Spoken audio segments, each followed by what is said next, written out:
नमस्कार बंधुरा आमी श्रीपर्णा अमृतकुम्भ चैनेले आपनादेर सबाइके स्वागत जानिए आजकेर रेसिपि शुरू करछि।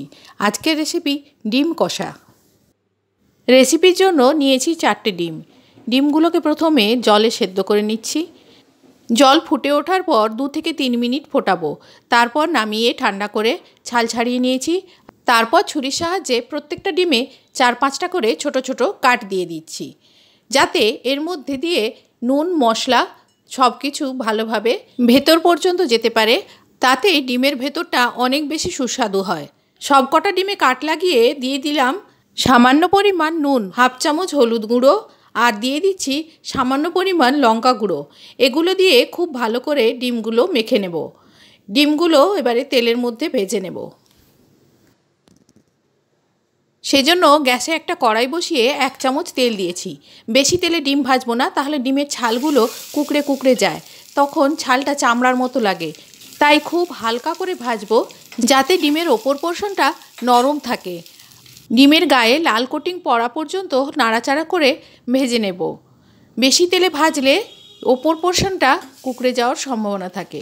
এই রকম পর্যায়ে ডিমগুলোকে আমি তুলে রেখে দিচ্ছি একটা বাটিতে।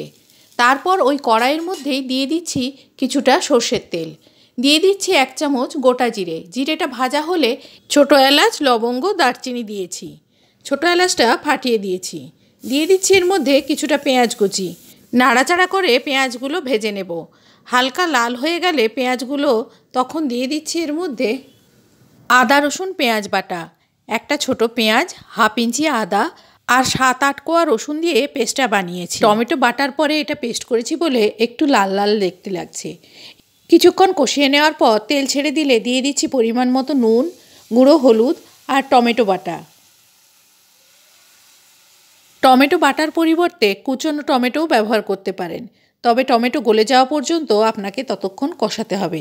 এক্ষেত্রেও একই, তেল ছাড়া পর্যন্ত কষাতে হবে। বেশি শুকনো লাগলে একটু জল দিয়ে দিলাম। আর ঝালের জন্য দিয়ে দিচ্ছি লঙ্কা গুঁড়ো। আপনারা এখানে কাঁচা লঙ্কাও ব্যবহার করতে পারেন। মশলা পুরোপুরি কষানো হয়ে গেলে তেল ছেড়ে দেবে। তেল ছেড়ে দেওয়ার পর দিয়ে দিচ্ছি এর মধ্যে ভেজে রাখা ডিমগুলো। ডিমগুলো দেওয়ার পরে মশলার সাথে নাড়াচাড়া করে ভালো করে কষিয়ে নিচ্ছি। মিনিট 2 কষিয়ে নেওয়ার পরেই দিয়ে দেবো এর মধ্যে জল। আমি যে বাটিতে ভাজা ডিমগুলো তুলে রেখেছিলাম সেই বাটিতে খানিকটা জল দিয়ে বাটিটা ধুয়ে সেই জলটা দিয়ে দিলাম। নুন ঝাল অ্যাডজাস্ট করার জন্য কেউ চিনি ব্যবহার করতে চাইলে এই সময় 1 চামচ চিনি দিয়ে দেবেন। এবারে মিনিট খানেক ফুটিয়ে নিলেই তৈরি আজকের এই ডিম কষা। রেসিপিটি কেমন লাগলো কমেন্টে জানাতে ভুলবেন না। আজ এই পর্যন্ত, আবার ফিরে আসবো অন্য কোনো দিন অন্য কোনো রেসিপি নিয়ে। ততদিন সবাই ভালো থাকবেন, সুস্থ থাকবেন, আনন্দে কাটাবেন। শেষ পর্যন্ত দেখার জন্য ধন্যবাদ।